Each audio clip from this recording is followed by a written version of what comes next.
Enquanto não reconhecida a incompetência relativa, são vários os atos praticados até então, cabendo ao magistrado que recebeu o processo prosseguir com os demais atos processuais, reconhecendo-se válidos todos os anteriores praticados pelo juiz tido como incompetente.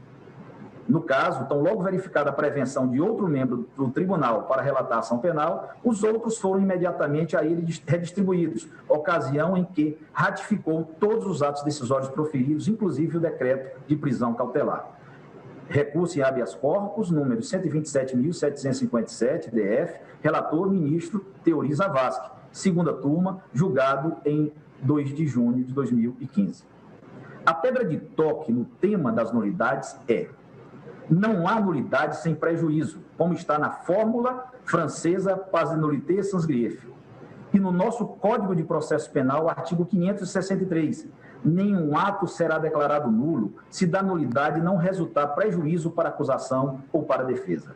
Mesmo que se admita, em hipótese, o fato de que a causa tenha tramitado em uma vara federal, que territorialmente não seria competente para julgá-la, coisa que entendo que não ocorreu, uma vez que o juízo de primeiro grau era competente, como acima demonstrado, tal fato não tem relevância suficiente para anular o feito, se a sentença foi proferida. Isso é o que decorre de fato de que a incompetência territorial, cuja gravidade é mínima. Essa interpretação decorre do que dispõe o artigo 82 do Código de Processo Penal.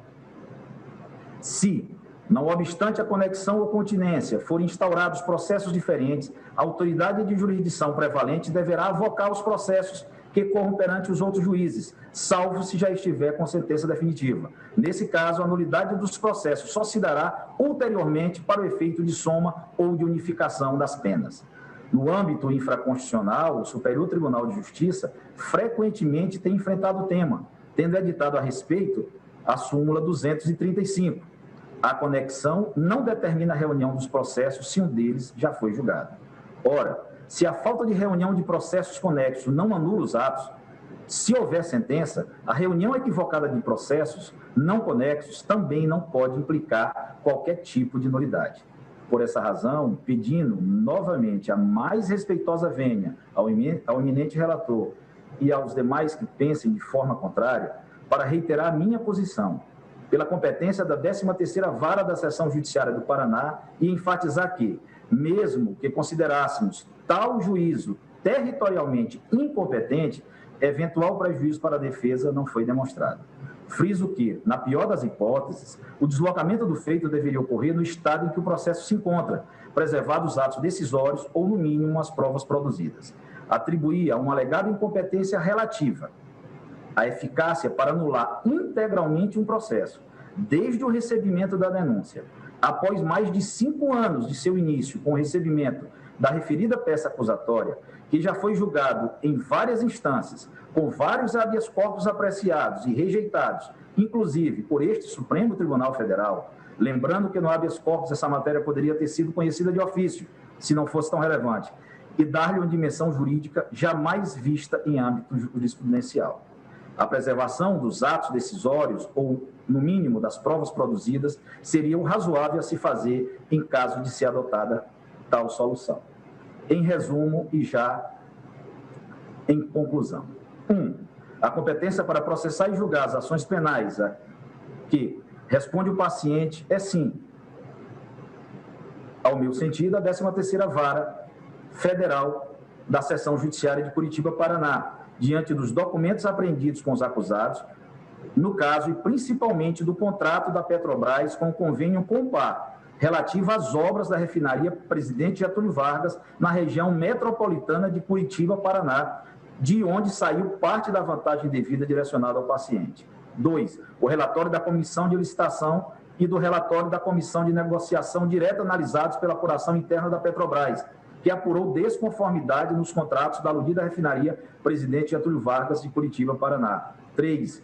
Dos documentos apreendidos na residência do paciente, onde demonstra, de fato, a propriedade do triplex do Guarujá e do sítio de Atibaia, que foram reformados por verba utilizada dos valores indevidamente adquiridos, abastecidos por contratos com a Petrobras, incluindo a refinaria de Curitiba, no Paraná.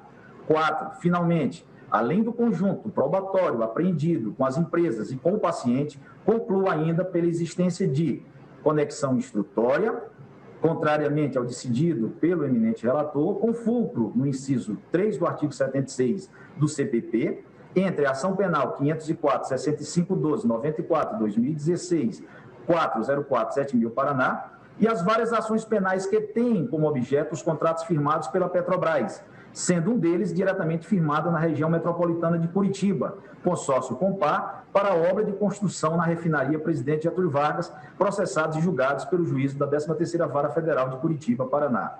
B. Conexão intersubjetiva, prevista no inciso 1 do artigo 76 do Código de Processo Penal, uma vez que diversos réus condenados na ação penal 504-6512-94, 2016, 404-7000 Paraná, também figuram como denunciados ou condenados em outras ações penais que têm como origem a Operação Lava Jato, tramitando no mesmo juízo da 13ª Vara Federal da Seção Judiciária de Curitiba, Paraná, o que, de fato, determina a reunião desses processos, no interesse da instrução processual perante esse juízo prevento e que tem mais conhecimento e proximidade com as provas colhidas.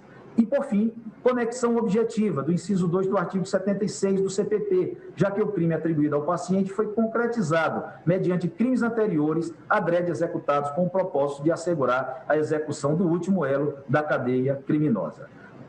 Ante o exposto e pedindo novamente a mais respeitosa vênia ao eminente relator e aos que pensam de forma diferente, eu dou provimento ao agravo regimental manejado pelo Ministério Público Federal para reformar integralmente a decisão recorrida, denegar a ordem de habeas corpus, julgando em consequência prejudicados os agravos regimentais da defesa de Luiz Inácio Lula da Silva. É como voto, senhor presidente.